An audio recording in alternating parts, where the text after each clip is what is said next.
Assalamualaikum warahmatullahi wabarakatuh. Perkenalkan, nama saya Tasya Yunista Dewi dengan NPM 1917051035 akan menjelaskan konteks free language. Bahasa bebas konteks dan tata bahasa bebas konteks. Bahasa bebas konteks atau CRF adalah sebuah tata bahasa di mana tidak terdapat pembatasan pada produksinya. Contoh pada aturan produksi A menjadi B. Batasan hanyalah ruas kiri adalah sebuah simbol variabel. Sedangkan contoh aturan produksi termasuk CFG adalah sebagai berikut. B menjadi C kecil, D besar, E kecil, F besar, G kecil. D menjadi B besar, C kecil, D besar, E kecil. Tata bahasa bebas konteks atau CFG adalah tata bahasa yang mempunyai tujuan sama seperti halnya tata bahasa reguler, yaitu merupakan suatu cara untuk menunjukkan bagaimana menghasilkan suatu untai-untai dalam suatu bahasa. Penyederhanaan tata bahasa bebas konteks. Tujuan dari penyederhanaan adalah melakukan pembatasan sehingga tidak menghasilkan pohon penurunan yang memiliki kerumitan yang tidak perlu atau aturan produksi yang tidak berarti. Cara penyederhanaannya, pertama, penghilangan produk useless. Kedua, penghilangan produk unit. Ketiga, penghilangan produk epsilon. Pertama, penghilangan produk useless. Produk useless didefinisikan sebagai produk yang membuat simbol variabel yang tidak memiliki penurunan yang menghasilkan terminal seluruhnya. Produk yang tidak dicapai dengan penurunan apapun dari simbol awal, sehingga produksi itu redundan atau berlebih. Kedua, penghilang produksi unit. Produksi di mana ruas kiri dan kanan aturan produksi hanya berupa satu simbol variabel. Misalkan A menjadi B, C menjadi D. Keberadaan membuat tata bahasa memiliki kerumitan yang tak perlu. Penyederhanaan dilakukan dengan melakukan pergantian aturan produksi unit. Ketiga, penghilangan produk epsilon. Produk epsilon adalah produk dalam bentuk A menjadi epsilon atau bisa dianggap sebagai produksi kosong. Penghilangan produk epsilon dilakukan dengan melakukan penggantian produksi yang membuat variabel yang bisa menuju produk epsilon atau biasa disebut nullable. Contoh, terdapat tata bahasa bebas konteks sebagai berikut. S menjadi A kecil, A besar, B, sedemikian hingga C, E besar, B besar. A menjadi D kecil, B besar, E besar, sedemikian hingga menjadi E, C besar. B menjadi FF, C menjadi AE, D menjadi H. Kita bisa melihat bahwa S menjadi C kecil, E besar, B besar. E besar tidak memiliki penurunan sehingga bisa dihilangkan. A menjadi D kecil, B besar, E besar, E tidak memiliki penurunan sehingga bisa dihilangkan. D menjadi H tidak dapat dicapai melalui penurunan manapun sehingga redundan.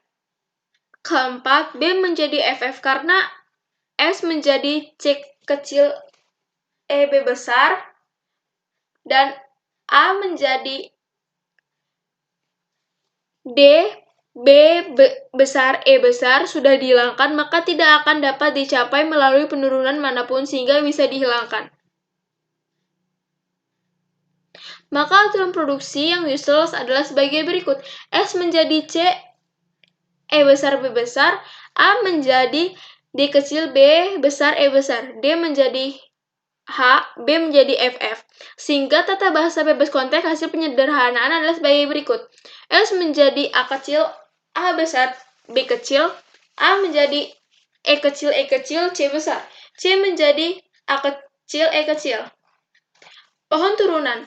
Bila pada tata bahasa reguler terdapat pembatasan pada ruas kanan atau hasil produksinya, maka pada tata bahasa bebas konteks atau context free grammar selanjutnya kita sebut CFG. Tidak terdapat pembatasan hasil produksinya. Pada aturan produksi A menjadi B, batasannya hanyalah ruas kiri adalah sebuah simbol variabel. Contoh aturan produksi termasuk CFG sebagai berikut. B menjadi C besar, D besar, E kecil, F besar, G besar. D menjadi B besar, C kecil, D besar, E kecil. Seperti halnya pada tata bahasa reguler. Sebuah tata bahasa bebas konteks adalah suatu cara yang menunjukkan bagaimana menghasilkan untai-untai dalam sebuah bahasa. Seperti kita ketahui, pada saat menurunkan suatu string, simbol-simbol variabel akan mewakili bagian-bagian yang belum terturunkan dari string tersebut. Bila pada tata bahasa reguler, bagian yang belum terturun tersebut selalu terjadi pada suatu ujung.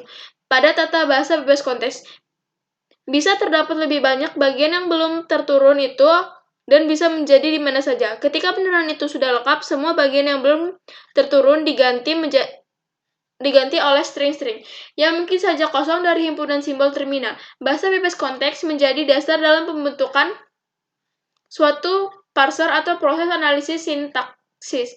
Bagian sintaksis dalam suatu komplikator kebanyakan didefinisikan dalam tata bahasa bebas konteks. Parsing. Untuk mengimplementasikan parser diperlukan TTBK atau konteks free grammar. TTBK adalah sekumpulan simbol-simbol variabel atau non-terminal yang menunjukkan bagaimana menghasilkan untai-untai, yang masing-masing mempresentasikan bahasa. Bahasa yang direpresentasikan adalah simbol-simbol non-terminal tersebut proses secara rekursif atau suatu aturan-aturan disebut aturan produksi. Tata bahasa bebas konteks ada dua tipe. Memiliki elemen satu terminal, simbol dasar yang tidak dapat diturunkan lagi, terminal juga disebut token. Kedua, non-terminal, variabel sintaksis yang dapat diturunkan lagi.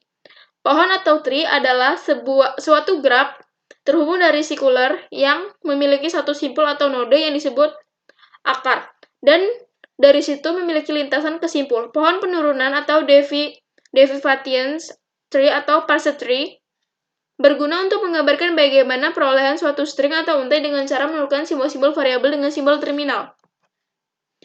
Proses penurunan atau parsing bisa dilakukan dengan cara penurunan terkiri atau leftmost derivation, sebuah variabel terkiri yang diperluas terlebih dahulu.